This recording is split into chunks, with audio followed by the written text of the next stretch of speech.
Well, as history has shown, nothing was further from the truth. The fact is, the bankers now had a streamlined machine for economic manipulation. It's alive! It's alive! It's alive! For example, from 1914 to 1919, the Fed substantially increased the money supply, resulting in extensive loans to small banks and the public. Then, in 1920, the Fed deliberately contracted credit in an extreme way, thus resulting in banks having to call in large numbers of loans, and, just like 1907, bank runs, bankruptcy, and systemic collapse occurred. Numerous competitive banks outside of the Federal Reserve System collapsed, further consolidating the monopoly of the money trust cartel.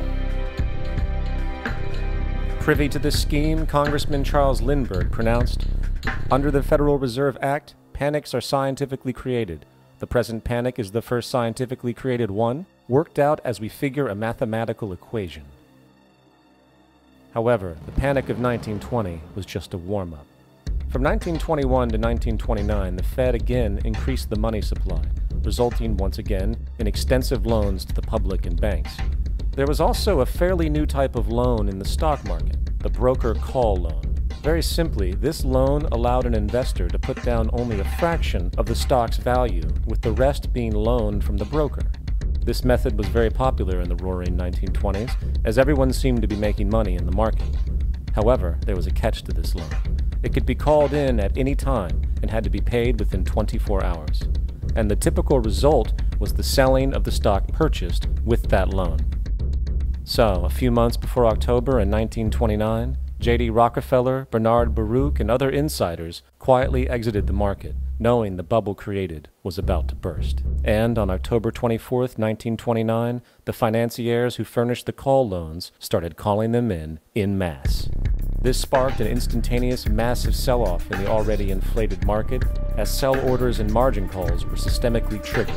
That then led to mass bank runs, eventually collapsing thousands of banks, enabling the large banks to buy up the now failed ones at a discount. But it didn't stop there. Rather than expanding the money supply in order to recover from this economic collapse, the Fed actually contracted it, fueling one of the largest depressions in American history. Outraged, Congressman Louis McFadden, then chairman of the House Banking Committee, filed petition for impeachment against the Federal Reserve Board, stating, "Mr. Chairman, we have in this country one of the most corrupt institutions the world has ever known. I refer to the Federal Reserve Board and the Federal Reserve Banks. This evil institution has impoverished and ruined the people of the United States and has practically bankrupted our government. It has done this through the defects of the law under which it operates, through the maladministration of that law by the Federal Reserve Board, and through the corrupt practices of the moneyed vultures who control it."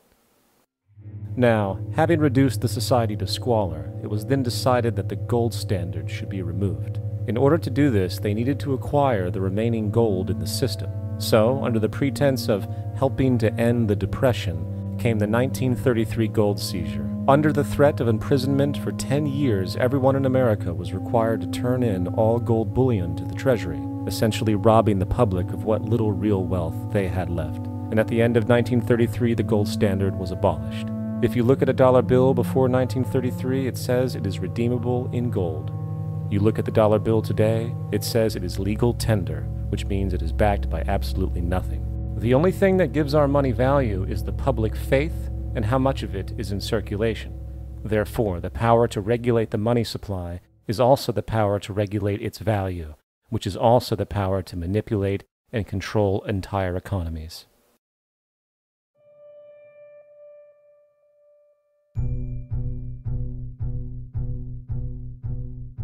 It is important to clearly understand, the Federal Reserve is a private corporation. It is about as federal as Federal Express. It makes its own policies and is under little regulation by the U.S. government. It is a private bank that loans all the currency at interest to the government, completely consistent with the central banking model that the country sought to escape from when it declared independence in the American Revolutionary War. Now, going back to 1913, the Federal Reserve Act was not the only bill pushed through Congress for the vested financial interests. They also pushed its partner, the federal income tax. First of all, the federal income tax is completely unconstitutional, as it is a direct, unapportioned tax, and the required number of states needed in order to ratify the amendment to allow the income tax was never legally met, and this has even been cited in modern court cases.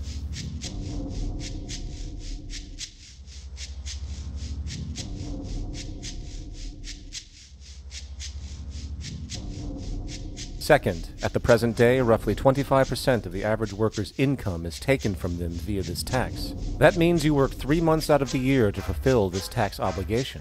And where does that money go? Well, according to the Grace Commission report of the 1980s, 100% of what is collected is absorbed solely by interest on the federal debt and by federal government contributions to transfer payments. In other words, all individual income tax revenues are gone before 1 nickel is spent on the services which taxpayers expect from their government. Today, the money Americans make working 3 months out of the year goes almost entirely to the interest fees charged for the debt-based fiat currency. The fact is, the federal income tax exists to feed the Federal Reserve federal government money machine, making sure the interest payments are always there. And third, even with the government claim as to the legality of the income tax, there is evidently no clear statute, no law in existence that requires you to pay this tax. I really expected that, of course, there's a law that you can point to in the law book, the code, that requires you to file a tax return. Of course there is. I was at that point where I couldn't find the statute that clearly made a person liable, at least not me and most people I know. And I had no choice in my mind except to resign. Based on the research that I did throughout the year 2000 and that I'm still doing, I have not found that law. I've asked Congress, we've asked a lot of people in the IRS commissioners, helpers. They can't answer, because if they answer, the American people are going to know that this whole thing is a fraud. I haven't filed an federal income tax return since I left. I have not filed a tax return since 1999. Now, the control of the economy and the manipulation of society for the vested financial powers is only a part of the game being played. Another level is the business of war. Since the inception of the Federal Reserve in 1913, a number of large and small wars have commenced. The 3 most pronounced might be World War I, World War II, and Vietnam. World War I. In 1914, European wars broke out centered around England and Germany. The American public wanted nothing to do with the war. In turn, President Woodrow Wilson publicly declared neutrality. However, under the surface, evidence now shows that the financial powers behind the administration were looking for any excuse it could to enter it. It is important to understand that one of the most lucrative things that can happen for the bankers is war, for it forces the country to borrow even more money at interest, not to mention the profits generated through the financing of military productions. In the words of 2-time Congressional Medal of Honor winner Smedley D. Butler, war is a racket. It always has been. It is possibly the oldest, easily the most profitable, and surely the most vicious. It is the only one international in scope, and it is the only one in which the profits are reckoned in dollars and the losses in lives. Woodrow Wilson's top advisor and mentor was Colonel Edward House, a man found to have intimate connections with the financial interests of the time. In a conversation between Colonel House, Wilson's advisor, and Sir Edward Grey, the Foreign Secretary of England, regarding America and the war, Grey inquired, "What will America do if Germans sink an ocean liner with American passengers on board?" House responded, "I believe that a flame of indignation would sweep the United States, and that by itself would be sufficient to carry us into war." So, on May 7, 1915, a ship called the Lusitania was sent where German military vessels were known to be. And, as likely expected, German U-boats torpedoed the ship, exploding stored munitions, killing 1,200 people. To further understand the obvious anticipation of this setup, the German embassy actually put advertisements in the New York Times telling people that if they boarded the Lusitania, they did so at their own risk, as such a ship sailing from America to England through the war zone would be liable to destruction. In turn, and as anticipated, the sinking of the Lusitania created a wave of anger among the American population, and America entered the war a short time after. Major General Smedley D. Butler summarizes the monetary reality of World War I.